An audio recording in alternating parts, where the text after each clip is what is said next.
Hey, good morning. Welcome to One Cool Thing. This is PCMag's show where we show you one of the cool things that we've been testing here in our lab. Let me fill you in on a little secret. January and February tend to not necessarily be months filled with the coolest products. Yeah. I'm pretty happy today that we do have a genuinely cool thing that we've been testing. It's the Apple HomePod. So if you have any questions about what we're talking about now, feel free to leave a comment if you're watching on Facebook. And Social Pete will read it out to us. If you're watching later on YouTube, please feel free to comment there, like and subscribe. And let's get to the HomePod. So I mean, we put up a review about this over the weekend. Yeah. We have been talking about it for months. We finally just had a chance to listen to it, to use it to control other things, to talk to Siri, and we gave it 3.5 stars. Yeah, I mean, it's a very nice sounding speaker that allows you to voice control your HomeKit compatible smart home appliances and either Apple Music or your iCloud music library. And if that's the world that you want to voice control, if the total sum of what you want to do with voice control in your life is manipulate your HomeKit stuff and your Apple Music or iCloud music library, it is a really nice solution. It sounds really good for the size. Right. You know, it sounds good for a $350 smart speaker. It's not our absolute favorite smart speaker at the high end, but it sounds very good. But it is very much locked into Apple's music service and Apple's system and other Apple products. For instance, you need to have an iPhone or an iPad to set it up. So that, I think, limits its broader appeal. Right. It's also worth pointing out so the speaker does have Bluetooth, but you cannot play Bluetooth music to it. The Bluetooth is just for setting it up. Right. There is no Bluetooth music. There is no aux in. The power cable even is stuck in it. There are no ports anywhere on the speaker other than a bass port. Right. So the only ways to play music to it are by requesting it to play stuff from Apple Music or the iCloud music library, or through AirPlay. And you can AirPlay from iOS devices or Macs or PCs. Now, of course, if you have Android devices, AirPlay, very unreliable, uses third-party stuff that falls in and out of compatibility all the time. Right, so this is essentially an Apple-only speaker. Yeah, and what strikes me about it, especially as I was comparing it to, I've got a Google Home here, I've got an Amazon Echo here, and in a few minutes we will take your queries so that we can compare Siri and the other two. But what really strikes me is that these other two systems are a system. They have all sorts of different voice-controlled products for different parts of your home that do different things. Right. This is one big speaker that's meant to play music in your living room.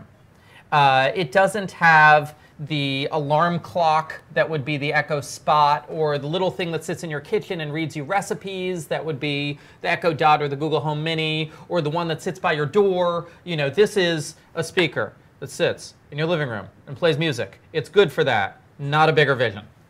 It's later this year, it will connect to other HomePods, but as of right now, it can't do that. It just functions as one standalone speaker. Right. Later this year, you'll be able to pair two HomePods for a broader spectrum audio experience, and then you'll be able to use AirPlay 2 to pair multiple HomePods around the house for a multi-room Sonos-like system, like Sonos can do, or like these other guys can do right now.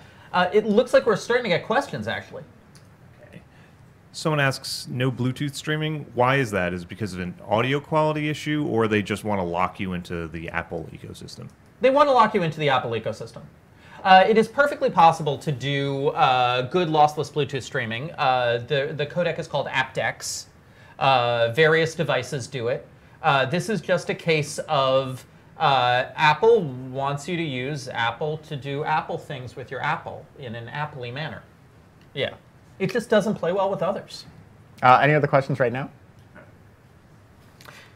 So I want to talk a little bit about price. This is $350. Right. Now we're not comparing it sonically to either of these speakers. Right. Which are far less expensive. $99 and I believe still $149. Yeah. So $350. $129. Sorry. It's more in the range of the Google Home Max, Yes. which is the larger $400 speaker Yes. that Google offers.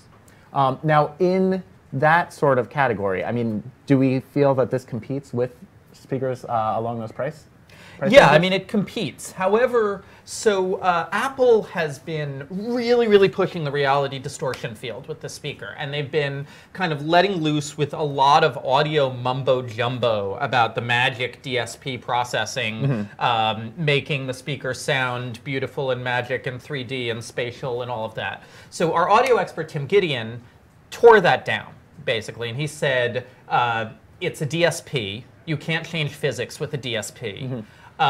It sounds good for a $349 speaker. It does not have the volume or the bass depth of the Google Home Max, which is physically twice as large. Right, and if you're unaware, DSP means digital signal processing, and for the most part, what they use that for is to prevent distortion when you're playing like heavy bass songs at loud volumes. Yeah, except in this case, it is also trying really hard to give you a stereo or sort of soundstage effect to give you a sense of the space of the music.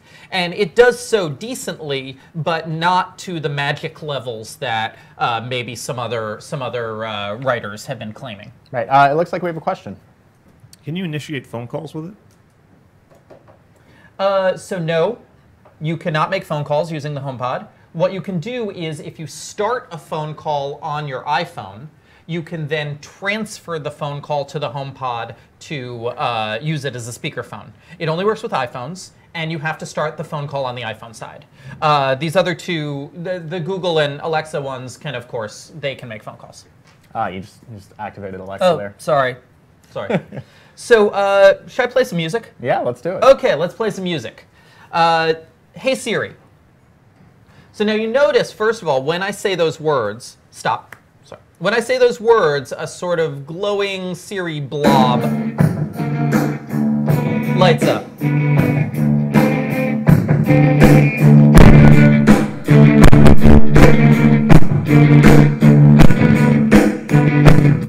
And so now you get here, it has a big sound for a small speaker, and that's pretty great. It's only a little bit bigger than one Sonos One, and it definitely sounds bigger than one Sonos One. It sounds on par, really, with two Sonos Ones, which cost $349. Right. So, and of course, the sound compared to these little guys is incomparable. I'll show you. Hey, Google. Hang on while I get connected to Wi-Fi. This has been falling on and off of our flaky Wi-Fi for an hour now. Alexa, play Kashmir by Led Zeppelin. Here's a sample of Kashmir by Led Zeppelin.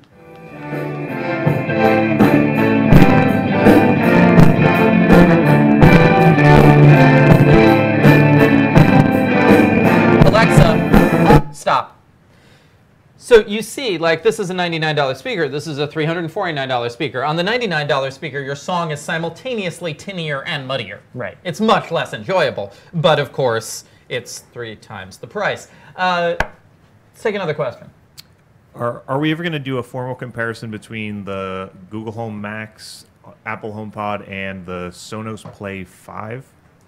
We have not done the Sonos Play 5 at this time because, as far as I know, the Play 5 does not support Alexa. Yeah, there's no voice control on the Play 5. The Right. reason that we compare to the Sonos One is because that's an Alexa speaker. And we consider this product category to be smart speakers, so we compare them to other smart speakers. Yeah. And now, of course, the thing is, once you're working in the world of especially Amazon Echo Dots, you can plug an Echo Dot into anything. So an Echo Dot can technically enable any speaker to be a smart speaker, but that just makes the world so big that it's hard to do comparisons. Right. Yeah. But we did in our review, we compare it directly to the Google Home Max. Yeah, to the Google Home Max, which is, we believe, it is a louder, deeper smart speaker with a better assistant. And let me show you some ways in which that assistant is better. For instance, recipes. Well, actually, no. Actually, the first thing is, so the 3 things that people most use smart speakers for are music, timers, and weather. Various studies have said this. Music, these all do fine. Okay, you have to be an Apple Music subscriber, but as long as you're an Apple Music subscriber, it answers music queries very nicely. Timers, big problem here. This can only set one timer. These guys can do multiple name timers. Right. That is really important when you're cooking. Weather, they all do okay.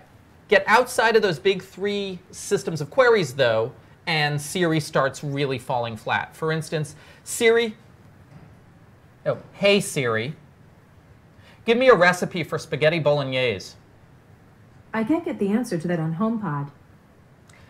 Hey Google, give me a recipe for spaghetti bolognese. Okay, I've got a recipe called Traditional Spaghetti Bolognese from Genius Kitchen. Alexa, give me a recipe for spaghetti bolognese. Okay, for spaghetti bolognese, I recommend the top recipe called spaghetti bolognese, which takes 1 hour to make. Alexa, You stop. can ask. So you see, for instance, with recipes, HomePod can't do it at all. Right. And that's and in a kitchen context, that's a major use of smart speakers. And that goes once more to my idea of these guys being systems and this guy being something that sits in your living room. You're not going to ask for a recipe in your living room. This is supposed to be in your living room. Yeah. Right. And now what about smart home control? Because Alexa definitely leads the pack there. Google is certainly catching up. Where does Apple fall? Apple does. Sorry, I'm not sure. Well, she's not sure. Apple does pretty well in terms of compatibility with smart home devices. I was talking to Victoria Song, our smart home expert. She says that most devices have HomeKit in them at this point. This will control any HomeKit device, including scenes and zones. Where it falls behind the Alexa ecosystem is the fact that there are Alexa devices with screens. Right. The Echo Spot and the Echo Show. And you can use those often to show the video feeds from Alexa connected. I'm gonna demic her. Sorry, I don't know that one. You can use them to show the video feeds from Alexa connected smart home devices. Right. And if you're talking about a smart home device with a video feed, obviously the HomePod can't throw it on your TV. There's nothing the HomePod can do with it. Right, yeah. If you have like a home security camera and you want to see what's happening, you could, and you have an Amazon Echo Show next to you. Right. You can just ask Alexa, let me see what's going on outside. Right, and Google Home can throw it onto your Chromecast. Right. But a HomePod can't do that. Is there a limit to how many different smart devices you can have like interface with a speaker? Because someone just asking which one will control the most external devices. What do you mean by external devices? You mean smart home devices? Smart devices, yeah. I don't think we've ever seen a limit. Yeah, I'm pretty sure there isn't a limit. Yeah, I'm pretty sure as big as you want to make your smart home, any of these ecosystems can really handle them as long as you stay within that ecosystem. That's the thing. You don't want to mix Alexa and HomeKit within your house. Right. That then gets confusing. Right. Yeah. Let's come up with some queries to ask these guys. What kind of topic? What do you want to ask about? I mean, general math, they could all do basically the same thing, right? Yeah, but let's try local businesses. Okay. Okay. Hey Siri, what's a good Mexican restaurant around here? The highest rated option I see is Tacos Grand Central on 2nd Avenue in New York, which averages 5 stars and is inexpensive according to Yelp. Now It's that- open today from 10:30 a.m. to 9:30. Now that's great. However, that restaurant is nowhere near here, which is a slight problem. Hey Google. I can't find your Wi-Fi network. You can reconnect to Wi-Fi from your Google Home app under Devices, then Setup. It'll come back on in a minute. Alexa, what's a good Mexican restaurant near here? Based on your zip code settings, here are a few popular Mexican restaurants: Tacos Times Square, Blue Maíz, Taqueria de Huitzingo, and The Maze. Check out the Alexa app for contact info and hours. Okay, she was also wrong. Hey Google. I can't connect to your Wi-Fi network. And you can reconnect to Wi-Fi. from Google your fell off the Home Wi-Fi app again. Under Devices, then Setup. Let's see here. Oh, it looks like we have a question out there. I'm going to try to reconnect Google while we take this question. What do you think of the Harman Kardon Invoke? So the Invoke is the Microsoft Cortana powered speaker.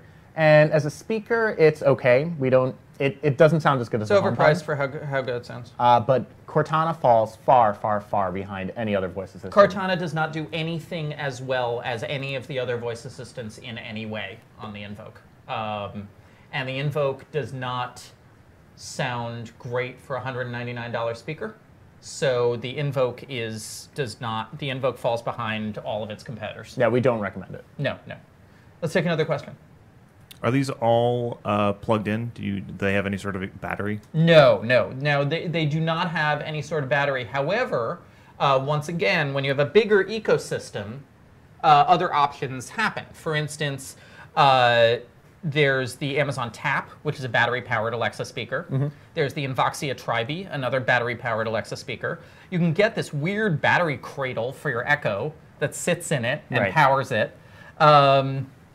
So you can, so in the larger, I saw some battery-powered Google Assistant speakers at CES, not out yet, but in the larger Echo and Google Assistant realms, you can have those options, but Apple just has the one thing that's supposed to sit in your living room. What, you want more?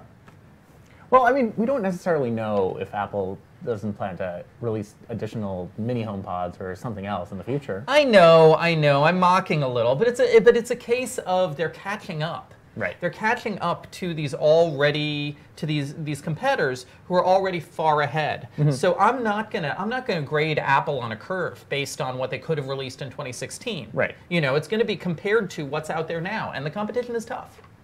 Do we have any other questions? Which one's the best for weather? Like, what's the difference between their skills there? They're all pretty decent for weather. Let me see, hang on, I did my weather queries over here. Let's go through the audio section, home and kitchen. Yeah, I mean, they all responded pretty similarly to my. And you asked, what will the weather be tomorrow? Will it rain tomorrow? Do I need a coat? Do I need an umbrella? Yep. And they were all able to answer that. Yeah, and that's the thing. So the HomePod can handle music, weather, other basic queries. Mm-hmm. As soon as you get to, and I feel like they almost thought this, they not almost thought this through, they really did think this through. As soon as you get to the kinds of things you wouldn't necessarily ask in your living room, mm-hmm. like kitchen timers, like recipes, like news updates in the morning, okay? Which is something that you would get more on a bedroom alarm clock than in your living room. Siri starts to really fall down on all of that stuff because it's not supposed to be in your bedroom. It's not supposed to be in your kitchen. It's supposed to be in your living room doing the living room stuff. And it does that fine, but it's a much narrower vision and much less flexibility than you get in these ecosystems. Any other questions? How far can I throw the HomePod? How heavy is it? How strong are you? How heavy is it? I believe it's about pretty heavy. It's like 5 pounds. Yeah, it's up top here. Where are we here? Yeah, it's 5.5 pounds. It's 5.5 pounds. It's significant. It's significant. And that is in part because there's a big woofer in here. You know, there's 6 or 7 tweeters. I think it's 7. 7 tweeters, 6 microphones. Mm-hmm. I wanted to make sure not to get that backwards. 7 tweeters, 6 microphones. There's a lot of electronics in here. There's not wasted space. As a speaker, it is impressive that it delivers the volume it does and the fullness it does in a speaker this size. And it is very well engineered for that. And that makes it kind of heavy given its size. Yeah, if you use Apple Music and you use AirPlay and you're super in the Apple ecosystem and you're willing to spend $350 on a speaker, you're not going to be disappointed by the sound quality. Right. But if you are looking to enter the bigger world of a voice-activated home, and you're thinking, oh, I'm going to put something in every room. I'm going to have a little something by the door so that I can tell it to set my set my smart locks, and I'm going to have an alarm clock, and I'm going to have a kitchen thing, and I'm going to have a series of speakers in the kids' rooms that I can use to do intercom throughout the house. Then you're going to need to go with one of these ecosystems. Right. Apple just can't provide. Any other questions? We're all set. All right, so this is the Apple HomePod. We gave it 3.5 stars. Our review is live on PCMag now if you want a much fuller description of everything we just spoke about. And thanks for watching One Cool Thing. We'll be back again tomorrow with another cool thing that we are currently reviewing in the PCMag labs.